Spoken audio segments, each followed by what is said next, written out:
सुंदरवन के जंगल में सभी जानवर मिलजुल कर रहते थे। उनका राजा था शेर, जिसका नाम था मंगल। सभी जानवर शेर मंगल का बहुत आदर करते थे। मंगल किसी को नुकसान नहीं पहुंचाता था। वे शिकार के लिए भी दूसरे जंगल में जाता था। एक रात को मंगल अपनी गुफा के बाहर सो रहा था। जंगल के सभी जानवर सो रहे थे। तभी मंगल को खाने की खुशबू आई। उसे भूख लगने लगी। उसने देखा कि उसकी गुफा से कुछ दूर मांस का बड़ा सा टुकड़ा रखा है। मंगल उस टुकड़े को उठाने के लिए तेजी से वहां गया और उसे खाने लगा। लेकिन ये क्या, तभी ऊपर से एक लोहे का पिंजरा उसके ऊपर आकर गिर गया। मंगल को समझ आ गया कि ये शिकारियों की चाल है। वे दहाड़ मारते इससे पहले कि एक शिकारी ने उसे अपनी बंदूक से बेहोश का इंजेक्शन मार दिया। मंगल बेहोश उस पिंजरे में पड़ा था। तभी शिकारियों ने उसे अपने बड़े से ट्रक में डाला और वहां से चल दिए। इन शिकारियों ने मंगल को शहर के एक सर्कस में बेच दिया। मंगल को जब होश आया तो वह शेरों के पिंजरे में था, जहां और भी शेर थे।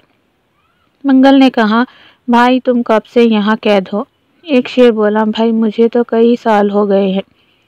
अब तो इनके इशारे पर करतब दिखाने पड़ते हैं, नहीं तो हमें खाना नहीं मिलता। अगले दिन से मंगल को ट्रेनिंग देने के लिए एक रिंग मास्टर आया। उसके इशारों को मंगल ने मानने से इनकार कर दिया और दहाड़ कर उसे भगा दिया। इससे नाराज होकर सर्कस के मालिक ने उसका खाना पानी बंद कर दिया। मंगल भूखा पिंजरे में पड़ा पड़ा कमजोर हो रहा था। अब उसकी आंखें बंद होने लगी थी। इधर जंगल में जब पता लगा कि उनके राजा शेर मंगल का अपहरण हो गया है, तो सभी जानवर परेशान हो गए। भोलू हाथी ने सबको इकट्ठा किया और कहा, हमें अपने राजा को छुड़ाकर लाना होगा, उन्हें ढूंढना होगा। उसकी बात सुनकर सभी जानवरों ने हाँ में सर हिलाकर सहमति जताई।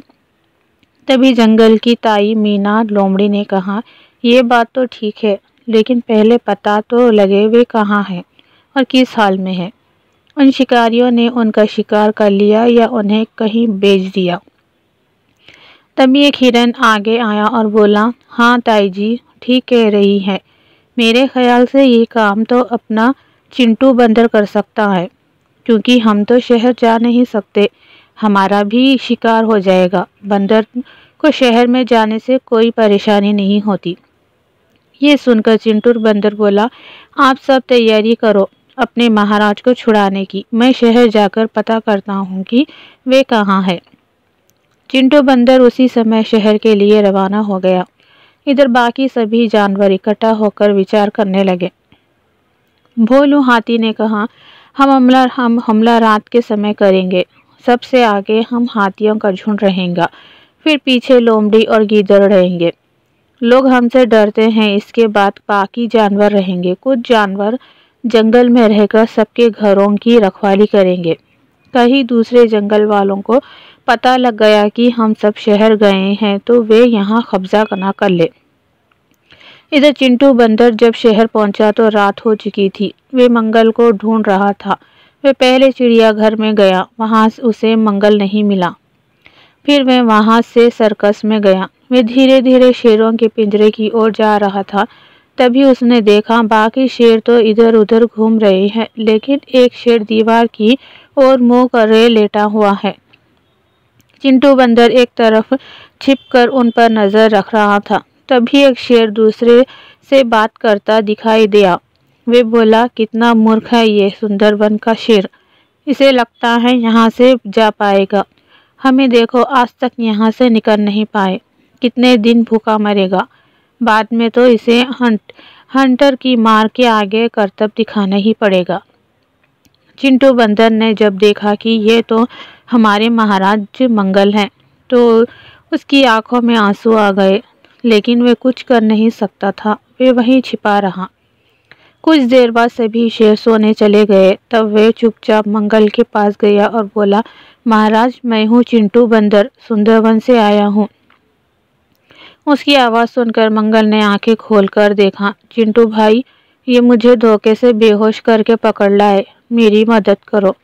चिंटू बंदर बोला, महाराज चिंता मत कीजिए, सभी जानवरों ने आपको छुड़ाने का उपाय सोच लिया है। मैं तो बस आपका पता लगाने आया था कि आप कहाँ हो। कल रात को हम यहाँ हमला कर देंगे और आपको छुड़ाकर ले जाएंगे।